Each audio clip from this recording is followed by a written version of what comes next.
లేవియకాండము 23వ అధ్యాయము. మరియు యెహోవా మోషేకు ఈలాగు సెలవిచ్చెను, నీవు ఇశ్రాయేలీయులతో ఇట్లనుము, మీరు చాటింపవలసిన యెహోవా నియామక కాలములు ఇవే. ఈ కాలములయందు మీరు పరిశుద్ధ సంఘములుగా కూడవలెను. నా నియామక కాలములు ఇవి: 6 దినములు పనిచేయవలెను. వారము వారము 7వ దినము విశ్రాంతి దినము, అది పరిశుద్ధ సంఘపు దినము. అందులో మీరు ఏ పని అయినను చేయకూడదు. మీ సమస్త నివాసములయందు అది యెహోవా నియమించిన విశ్రాంతి దినము. ఇవి యెహోవా నియామక కాలములు. నియమించిన కాలములను బట్టి మీరు చాటింపవలసిన పరిశుద్ధ సంఘపు దినములు ఇవి: మొదటి నెల 14వ దినమున సాయంకాలమందు యెహోవా పస్కా పండుగ జరుగును. ఆ నెల 15వ దినమున యెహోవాకు పొంగని రొట్టెల పండుగ జరుగును. 7 దినములు మీరు పొంగని వాటినే తినవలెను. మొదటి దినమున మీరు పరిశుద్ధ సంఘముగా కూడవలెను. అందులో మీరు జీవనోపాధి అయిన ఏ పనియు చేయకూడదు. 7 దినములు మీరు యెహోవాకు హోమార్పణము చేయవలెను. 7వ దినమున పరిశుద్ధ సంఘముగా కూడవలెను. అందులో మీరు జీవనోపాధి అయిన ఏ పనియు చేయకూడదని వారితో చెప్పుము. మరియు యెహోవా మోషేకు ఈలాగు సెలవిచ్చెను, నీవు ఇశ్రాయేలీయులతో ఇట్లనుము, నేను మీకిచ్చుచున్న దేశమునకు మీరు వచ్చి దాని పంటను కోయినప్పుడు మీ మొదటి పంటలో ఒక పనను యాజకుని యొద్దకు తేవలెను. యెహోవా మిమ్మును అంగీకరించున్నట్లు అతడు యెహోవా సన్నిధిని ఆ పనను అల్లాడింపవలెను. విశ్రాంతి దినమునకు మరుదినమున యాజకుడు దానిని అల్లాడింపవలెను.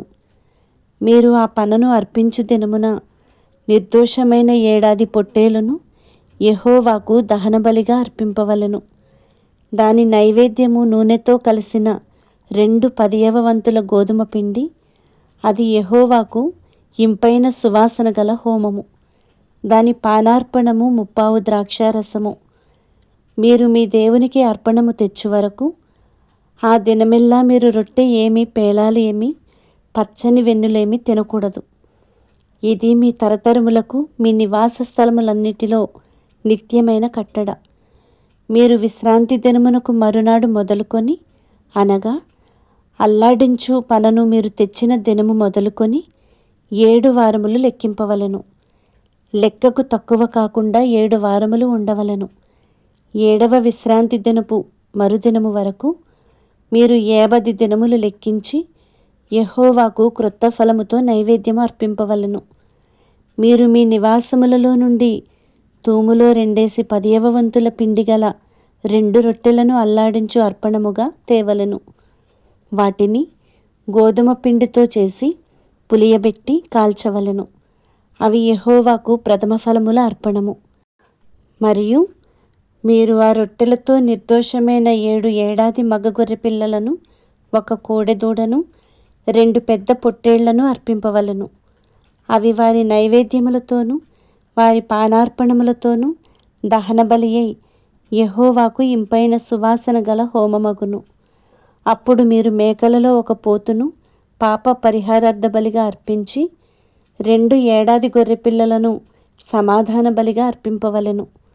యాజకుడు ప్రథమ ఫలముల రొట్టెలతో వాటిని, ఆ 2 పొట్టేళ్లను యెహోవా సన్నిధిని అల్లాడింపవలెను. అవి యెహోవాకు ప్రతిష్ఠింపబడినవై యాజకుని వగును. ఆనాడే మీరు పరిశుద్ధ సంఘముగా కూడవలెనని చాటింపవలెను. అందులో మీరు జీవనోపాధి అయిన ఏ పనియు చేయకూడదు. ఇది మీ సమస్త నివాసములలో మీ తరతరములకు నిత్యమైన కట్టడ.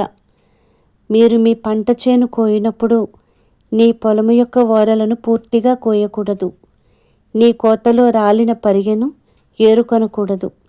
బీదలకును పరదేశులకును వాటిని విడిచిపెట్టవలెను. నేను మీ దేవుడనైన యెహోవాను.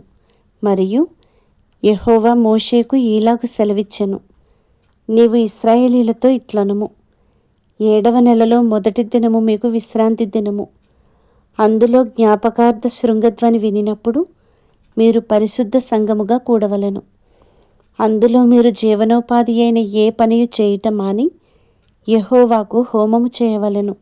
మరియు యెహోవా మోషేకు ఈలాగు సెలవిచ్చెను.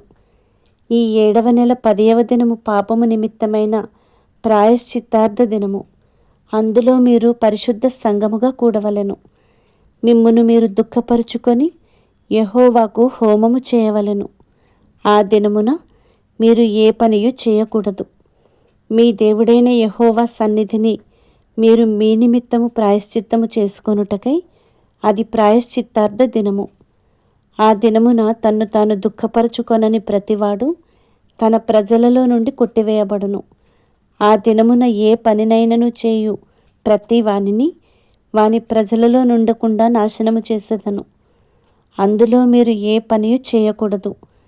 అది మీ సమస్త నివాసములలో మీ తరతరములకు నిత్యమైన కట్టడ. అది మీకు మహావిశ్రాంతి దినము. మిమ్మును మీరు దుఃఖపరుచుకొనవలెను. ఆ నెల 9వ నాటి సాయంకాలము మొదలుకొని మరుసటి సాయంకాలము వరకు మీరు విశ్రాంతి దినముగా ఆచరింపవలెను.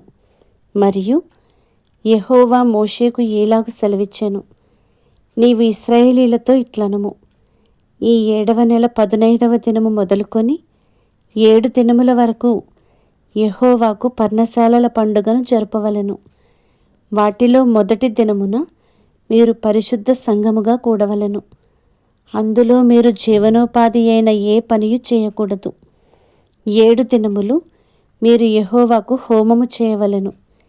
8వ దినమున మీరు పరిశుద్ధ సంఘముగా కూడి యెహోవాకు హోమార్పణము చేయవలెను. అది మీకు వ్రత దినముగా ఉండును. అందులో మీరు జీవనోపాధి అయిన ఏ పనియు చేయకూడదు. యెహోవా నియమించిన విశ్రాంతి దినములు కాకయు, మీరు దానములనిచ్చు దినములు గాకయు, మీ మ్రొక్కుబడి దినములు కాకయు, మీరు యెహోవాకు స్వేచ్ఛార్పణములనిచ్చు దినములు కాకయు, యెహోవాకు హోమద్రవ్యమునేమి, దహనబలి ద్రవ్యమునేమి, నైవేద్యమునేమి, బలినేమి, పానీయార్పణములనేమి అర్పించుటకై పరిశుద్ధ సంఘపు దినములుగా మీరు చాటింపవలసిన యెహోవా నియామక కాలములు ఇవి. ఏ అర్పణ దినమున ఆ అర్పణమును తీసుకొని రావలెను.